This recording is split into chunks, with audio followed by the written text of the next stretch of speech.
Hello and welcome back to another Bad Movie Reviews review hosted by your favourite housemaid from Down Under, Ben, and I'm reviewing the latest film which is directed by Paul Feig, The Housemaid, which, if you're not familiar, is based on a extremely popular book series from author Freda McFadden, basically about a girl named Millie who accepts a job at a live-in housemaid situation for a very wealthy family. Nina, who's played by Amanda Seyfried, and Andrew, who's played by Brandon Sklenar, and it kind of just unravels from there. And I'll obviously leave it as there in terms of plot as bare bones as possible, because it obviously is a film that contains a lot of twists and turns, and very popular book. If you've read the book, you obviously know what to expect. But Paul Feig is obviously a director who is extremely successful. He's directed previous films like Bridesmaid, A Simple Favor, Spy, Heat with Sandra Bullock,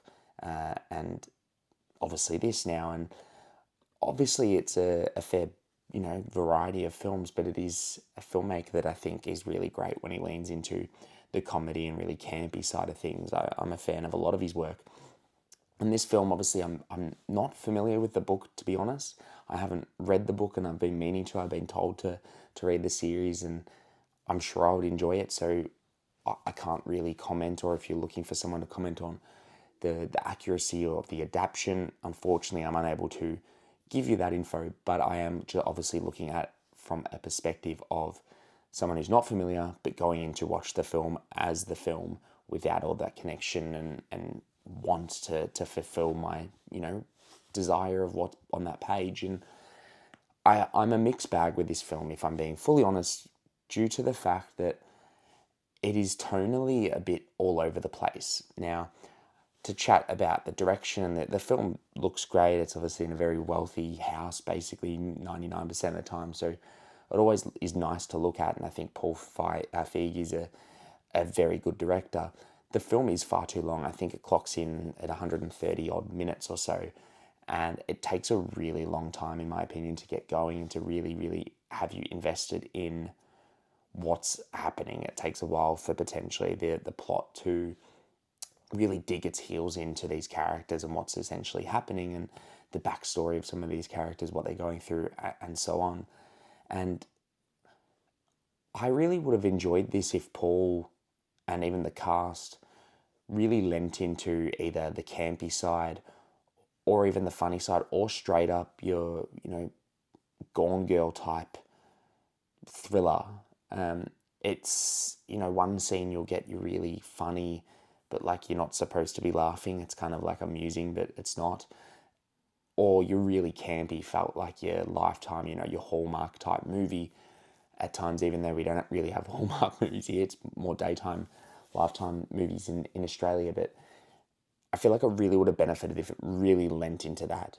But what you do get in the finished product is something that one scene you'll get this campy side of things, then the next you'll get the funny, and then the next you'll try and get something that's fully leaning into the thrilling or the thriller side of things. And there's obviously a few plots going on due to the backstory of pretty much all three characters, so it is trying hard to intertwine all of them as well. And obviously it's dealing with something that's a somewhat serious matter in some extents as well, to some extent. So it's kind of all over the shop, and that was, I guess, really disappointing to me.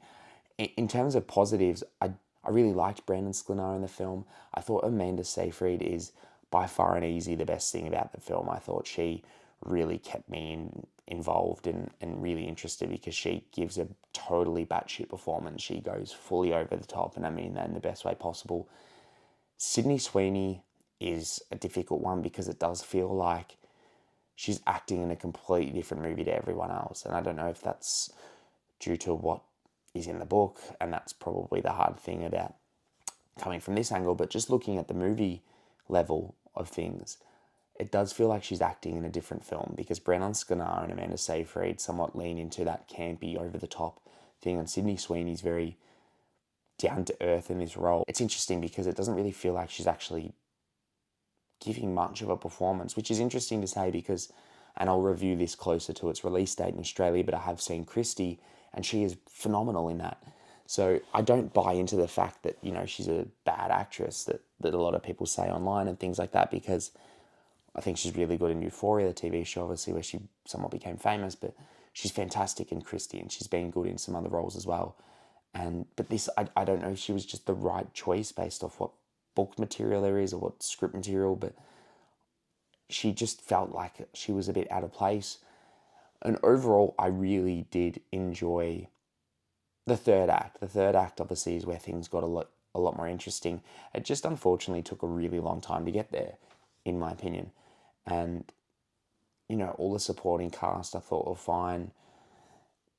It's just Amanda Seyfried and Brandon are really trying to pull you in and really giving that campy side of things.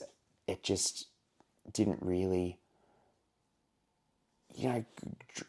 grab me, like rope me in, if that makes sense. And they're definitely obviously hinting towards a sequel. I know there's multiple books in the series, so I'm sure it's something where we'll see more of these characters again. But I would love to see, I did, if you allow yourself to have that fun and lean into it, I did have a good time with this. Like, I did have a fun time. I don't think it's a great film by any means, but if you lean into it and allow yourself to just be entertained by this campy, over the top, Gone Girl type, mixed with like a daytime TV show drama, it is enjoyable and it is fun to have. So if you have read the book and you're looking forward to see the movie or your thoughts, let me know, because I'd love to know if it's close to the source material. So comment below if you do like the movie.